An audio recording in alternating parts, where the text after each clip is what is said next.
Amaravati ORR project DPR చాలా అడ్డగోలుగా చేసేస్తున్నారంటూ ఈనాడు ఒక కథనాన్ని ప్రొజెక్ట్ చేసింది. 38,450 కోట్లతో ప్రతిపాదన వెళ్ళింది.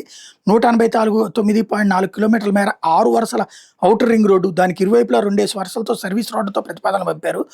ఓఆర్ఆర్ నుంచి రాజధానికి సులువుగా చేరుకునేందుకు వీలుగా తెనాలి సమీపంలో ఓఆర్ఆర్ నుంచి కాజా దగ్గర చెన్నై కోల్కతా వరకు 17.5 కిలోమీటర్ల మేర 6 వరుసలతో స్పర్ రోడ్డును ప్రతిపాదించారు.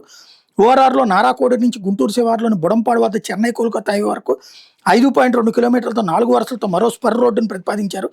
మొత్తంగా భూసేకరణ, సివిల్ పనులు, ఇతర అనుమతులు తదితరాలు అన్నింటికి కలిపి ఈ ప్రాజెక్టు 38,450 కోట్లు ఏమవుతుందని అంచనా వేశారు.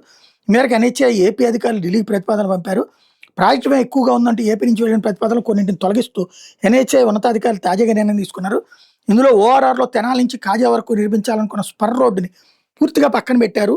ఓఆర్ఆర్ కేవలం లోపల వైపు మాత్రమే సర్వీస్ రోడ్డు చాలంటూ బయట వైపు సర్వీస్ రోడ్డు నిర్మాణ ప్రతిపాదన తొలగించారు.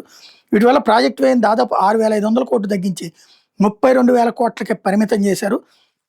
అలాగే విజయవాడ పశ్చిమం వైపు 47.8 కిలోమీటర్ల మేర బైపాస్ ఉండడంతో తూర్పు వైపున కూడా 49 కిలోమీటర్ల మేర బైపాస్ నిర్మించేలా గతంలో ప్రతిపాదించారు. దీని డిపిఆర్ కూడా సిద్ధమైంది.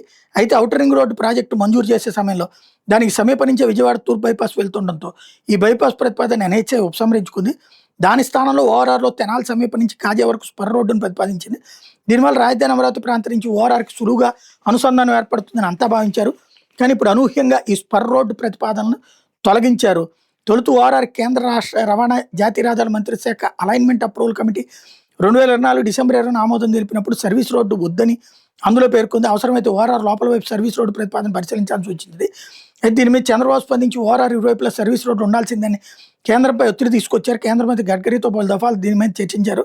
దీంతో ఇరువైపులా 2 వరుసలతో సర్వీస్ రోడ్డు నిర్మాణానికి ప్రతిపాదన పంపాలంటూ ఆదేశాలు వచ్చాయి. ఆ మేరకు ఇక్కడ అధికారులు డిపిఆర్లో వాటిని పొందుపరిచారు.